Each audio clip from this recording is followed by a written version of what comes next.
안녕하세요. 윤앤리 퍼블리싱의 윤민입니다. 오늘은 5월 13일 금요일입니다. 윤앤리의 사는 이야기 벌써 7번째 에피소드를 하게 되었네요.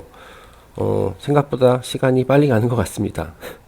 오늘은 저희 출판사 윤앤리 퍼블리싱 출판사에서 지난 2월에 발간한 돌아보고 발견하고 성장한다의 저자 맨리 P 홀씨의 글을 한번 살펴보는 시간을 갖도록 하겠습니다.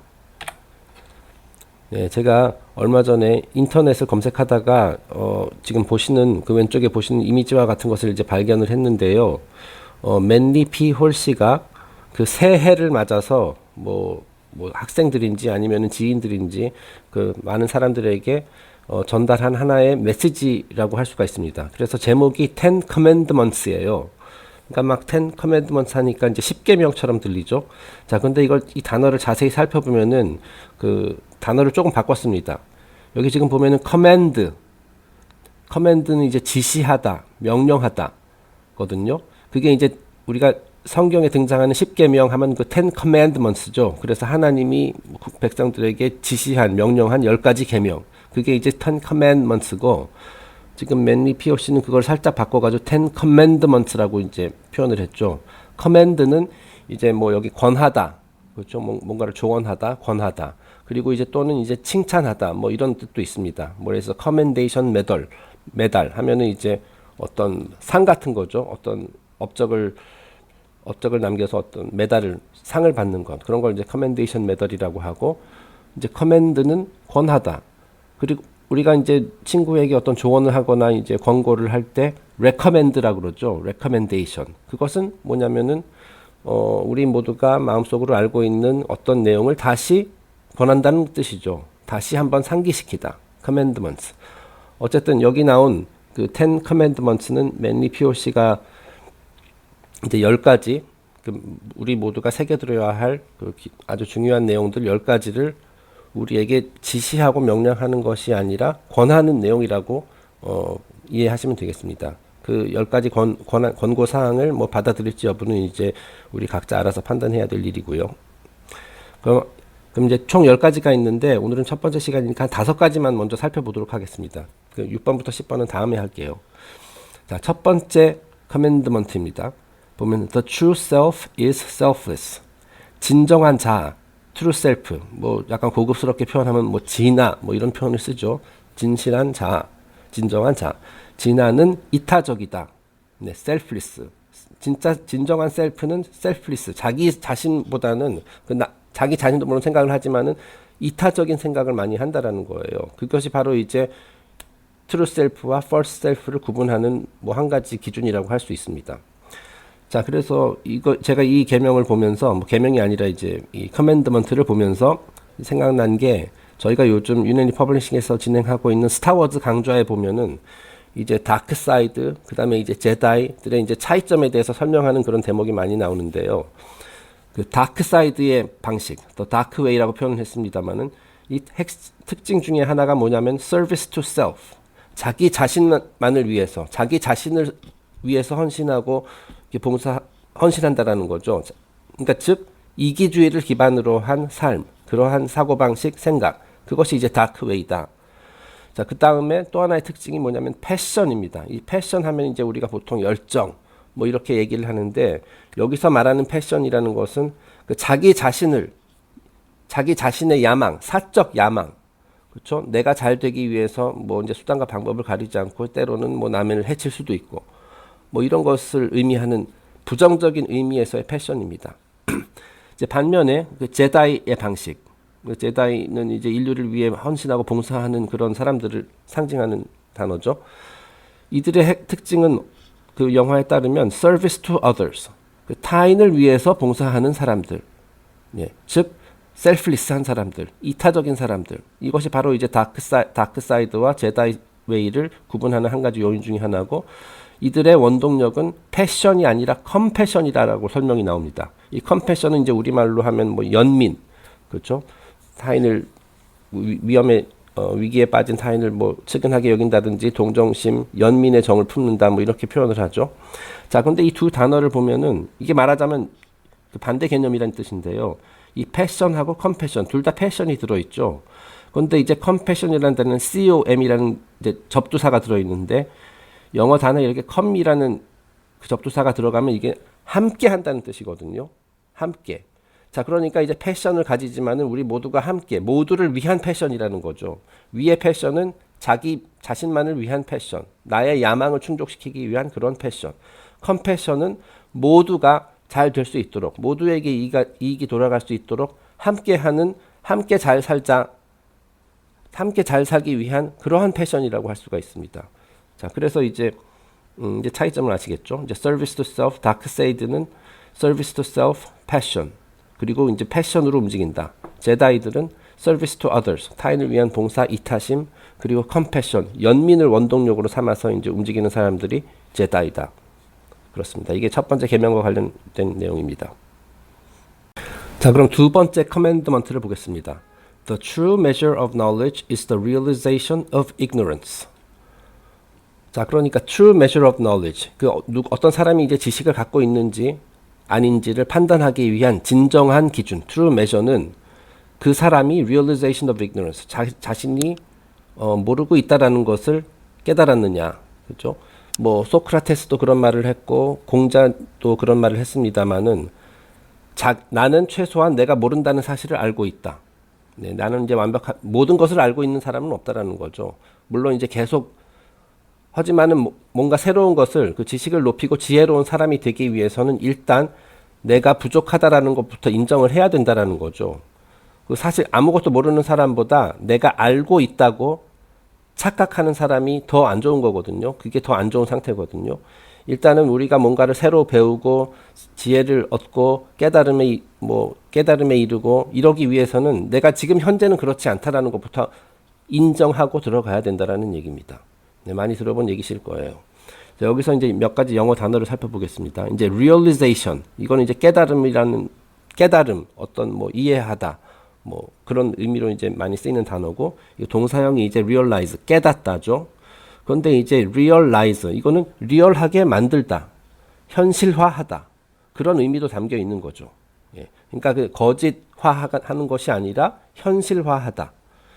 그것이 곧 깨달음이다. 즉 reality, 현실을 이해하는 것이 깨달음이에요. 그죠?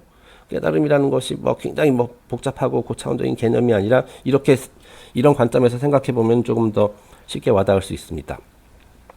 그 다음에 real이라는 단어, 이건 진짜, 진실, 그런 의미인데, 그 옛날 1580년대 유럽에서는 스페인의 작은 은화를 real이라고 표현했다고 합니다. 물론 그쪽 나라 발음에서는 레알이라고 했겠죠. 요즘 인터넷에도 레알 이런 유행어도 많이 쓰이고, 스페인의 축구팀 중에 레알 마드리드도 있고요. 이게 진짜라는 뜻입니다. 자, 그러니까 어떻게 보면은 은화가 진짜 돈이란 얘기죠. 그런 의미도 담겨 있는 것 같습니다. 그 다음 ignorance, 이제 무지라는 건데, 이거 동사형은 이제 ignore죠. ignore. 자, 무시하다. 자, 그러니까 무시하고 좀 관련이 있는 겁니다. 자, 진실, 현실이 눈앞에 있는데 그것을 외면하고 무시하는 것, 그것이 곧 무지라는 거죠. 즉, 진실을 보지 않겠다, 외면하겠다. 일단 진실로부터 멀어지고 싶어. 불편한 진실이니까 알고 싶지 않아. 그것이 이제 무시하는 거잖아요. 그죠? 그런 식으로 무시하는 사람이 이제 무지한 사람이 된다라는 그런 의미가 담겨 있죠. 네, 생각보다 시간이 오래 걸려서 빨리 넘어가겠습니다. 자, 세 번째. The narrow mind is a strangle cord around the throat of God. 자, narrow mind, 편협한 정신. 그렇죠? 생각의 폭이 넓지 않고 이제 굉장히 사고의 폭이 좁은 사람들, 속이 좁은 사람들 쉽게 얘기해서. 자, 그러한 정신은 신의 목을 조르는 끈이나 다름없다. 네. 그러니까 이제 넓은 시각을 가져야 된다라는 거죠. 즉 편견. 저희 맨리 피올 책에도 나오지만은 사각지대. 자, 이런 것들을 있으면은 그거는 결국 신에 대한 모욕이라는 거예요. 왜냐면은 인간은 굉장히 놀라운 능력, 지적 능력을 가지고 있는데 그거를 쓰지 않겠다는, 수많은 100개의 기능이 있는데 그 중에 한 개만 바라보고 이렇게 사고의 폭을 좁히겠다, 시각을 좁히겠다, 그런 뜻이거든요. 그러니까 신에 대한 모욕이다. 그렇게 생각을 하시면 됩니다. 저희가 이제 여러 가지 저희 카페나 저희 유네티 퍼블리싱에서 이제 추구하는 것 중에 하나가, 저희 카페 가보시면 나오지만 의식 개혁 이런 것들이 있거든요. 그러니까 사고의 폭을 넓히자. 어떤 같은 현상이더라도 편견의 관점에서 바라보지 말고 내가 지금까지 경험해온 그런 것만 바탕으로 보지 말고 다각도에서 보자. 상대방의 역지사지의 입장에서 다른 사람의 시각에서도 보고 다각도에서 보자라는 거죠. 자, 그렇게 했을 때 이해심이 깊어지고 조금 더 진리, 현실에 더 가까이 다가갈 수 있습니다. 자, 이 narrow라는 단어를 보면은 이제 뭐 좁다 뭐 그런 뜻이죠. wide가 wide 넓지 않고 narrow 좁다라는 뜻인데 그 옛날 의미를 보면은 이런 의미들이 있더라고요. 위험하다. 네. 그러니까 좁은 시각은 위험한 겁니다. 그리고 그 좁은 시각을 가졌을 때 고통이 찾아오고 어려움이 고통과 시련이 찾아온다라는 거죠. 또 하나의 특이한 것은 이제 감옥이라는 의미로도 쓰였어요. 그렇죠. 이제 사고의 폭이 편협한 정신, 그것은 결국 정신을 감옥에 가두는 거랑 똑같다는 그런 의미가 됩니다. 그리고 또한 은신처, 말하자면은 내 불편한 거 시각을 넓게 가지면은 막 불편한 것도 보이기 때문에 나는 내가 보고 싶은 것만 볼 거야, 바람직한 것만 볼 거야. 은신하는 거죠. 말하자면 도피처, 정신적 도피처가 된다라는 거예요. 그 네로의 이런 옛날에는 이런 의미로 쓰였습니다. 자, 그럼 넘어가겠습니다. 네 번째, judge all things upon merit, not upon comparison. 자, 우리가 어떤 것을 이제 평가하고 판단할 때 비교가 아니라 그 자체로서의 가치를 기준으로 평가해야 한다. 제가 지난번에 한 knowledge, 그 지식이라는 거 개념을 한번 설명하면서 이제 뭔가를 비교해서 알게 되는 것. A는 B보다 더 높다 또는 더 낮다.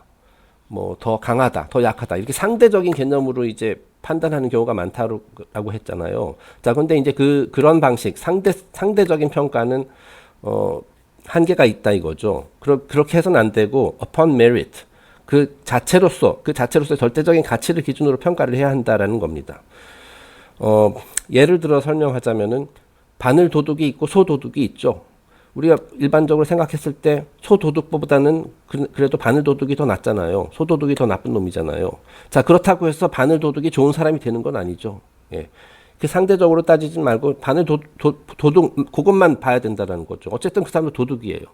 그렇기 때문에 그걸 기준으로 이제 판단을 해야 된다라는 얘기입니다.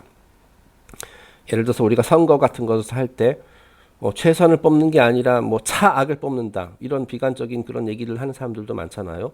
그러니까 결국은 그것도 이제 비교하는 거거든요. 하지만 그거 자체를 비교하지 말고 그 자체로서 봐야 돼요. 차악은 그것도 결국 악이라는 거죠. 네. 자, 단어 merit 하면 이제 가치, 훌륭함, 네, 그런 의미고요. 그 옛날 12, 13세기에는 그 어떤 인간이 선행을 베풀었을 때 영적으로 받는 보상을 의미하는 용어로 쓰였다고 합니다. 여기 적진 않았지만 이제 meritocracy라는 단어가 있죠. 그게 뭐냐면 실력주의, 능력주의, 성과주의, 즉 뭔가를 더 잘한 사람에게 더 많은 보상이 돌아가게 하는 시스템. 그것을 이제 meritocracy라고 합니다. 이제 comparison은 이제 비교라는 뜻이고요. 네, 이제 다섯 번째 commandment입니다. There is only one religion. All faiths are its children. 자, 이 세상에는 사실상 단 하나의 종교만이 있을 뿐이다. 이 세상에 존재하는 수많은 신앙, 뭐 실제로 종교단체 종류는 뭐 지역별로, 민족별로 굉장히 많죠. 하지만 이걸 근본적인 뿌리를 다 찾아가 보면은 모두 이 단일 종교의 자녀들이다. 자녀들에 해당된다라는 얘기예요. 자, 여기서 단일 정교 하니까 왠지 단일 정부, 단일 화폐, 뭐 이런 뉴 월드 오더가 지금 추구하고 있는 그런 이제 부정적인 게 떠오를 수도 있는데, 여기서 이제 물론 그런 의미가 아니고 이 세상에 등장했던 수많은 성현들, 그죠? 시대와 지역을 불문하고 그런 진정한 성현들의 가르침을 가만히 살펴보면은 사실상 다 같은 얘기를 하고 있습니다. 그 포장만 약간 다를 뿐이죠. 아마 저희가 지금 빨간색으로 표시를 해놨는데 저희 출판사에서 발간한 두 번째 책 파워 오브 러브라는 책을 부록에 보면은 이제 기독교, 힌두교, 유태교, 이슬람, 그리고 불교 등 이제 세계의 이제 대표적인 이제 신앙에서 대표적인 종교의 경전에서 여러 문구들을 같은 특정 주제에 대한 문구들이 이제 같이 여러 개가 이제 나오고 이제 서로 비교하는 그런 내용이 나오는데, 읽어보신 분들은 아시겠지만 다 동일합니다. 네, 문구만 다를 뿐이지 모든 가르침은 다 똑같아요.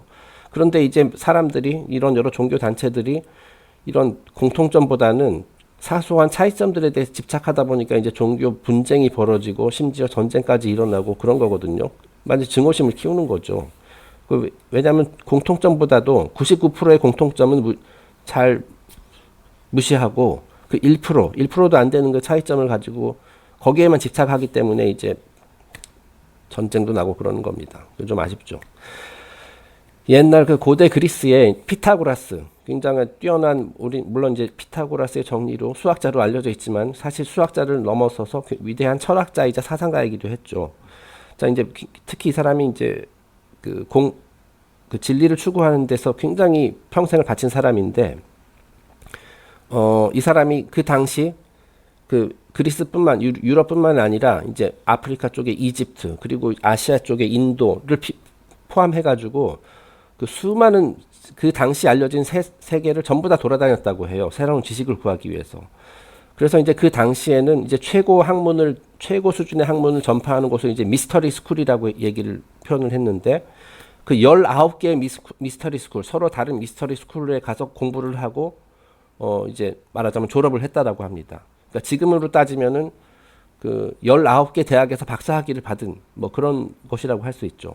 자, 근데 이 사람이 그래서 19개 학위를 말하자면 딴 후 내린 결론이 뭐냐면, 이 세상의 주요 사상들의 본질적인 가르침은 다 똑같구나. 그런 결론을 내렸다고 합니다. 뭐 형식은 조금씩 다르지만은 사실 그 본질, 그 알맹이는 다 똑같다라는 거죠.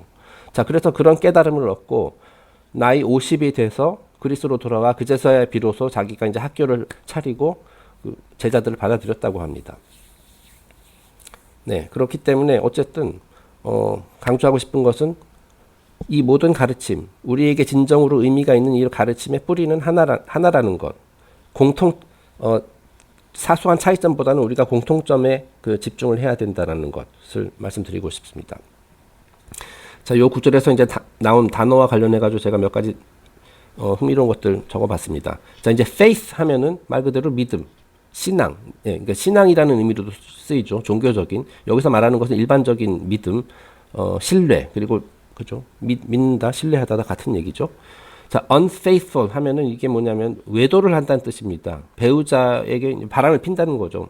배우자의 신뢰를 저버리는 행위를 unfaithful 한 사람이다라고 표현을 하고요.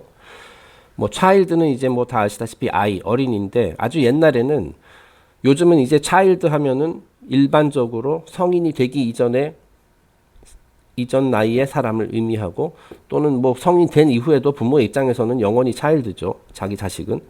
자, 근데 옛날에 본래의 의미는 완전 갓난아기를 의미하는 것이었다고 해요. 자, with child. 이거는 하나의 표현인데, she is with child 하면은 지금 아이를 데리고 있다라는 의미가 아니라 지금 임신 중에, 그 아이와 함께 있긴 한데 그 뱃속에 있다라는 얘기죠. 임신 중이라는 뜻이고요. 그 다음에 love child라는 말이 있죠. 말이 되게 좋죠. love child. 근데 의미는 사생아라는 뜻입니다. 즉, 정식으로 결혼한 부부가 낳은 아이가 아니라 그냥 두 남녀 사이에서, 결혼을 하지 않은 두 남녀 사이에서 태어난 아이를 이제 love child라고 해요. 거꾸로 생각하면은 이 두 사람이 비록 결혼은 안 했지만 서로 사랑했기 때문에 그 사이에서 태어난 아이다. 뭐 그렇게 볼 수도 있겠네요. 그 다음에 brain child.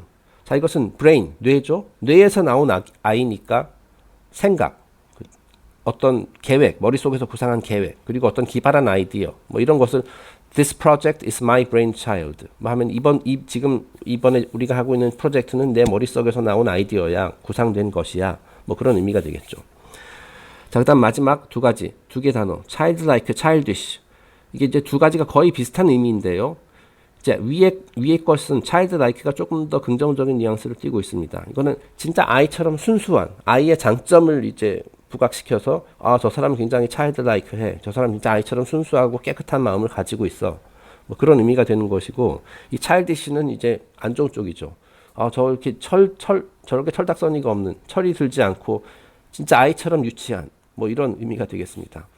그러니까 우리는 childish한 사람보다는 childlike한 사람이 되는 것이 더 바람직하겠죠.